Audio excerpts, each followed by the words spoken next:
เข้านี่ก็คือที่ป่าใช่ไหมสองโอเคว่าเขาสิมาดู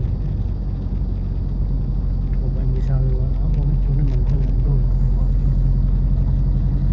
มันบ่จ่องแล้วเนาะ จริงๆของน่าสิจะว่าใส่ไปเลย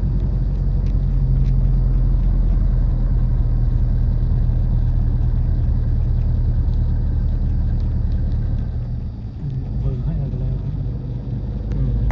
ให้มาสิ้นลมเองเลย โทรถามบอกนะ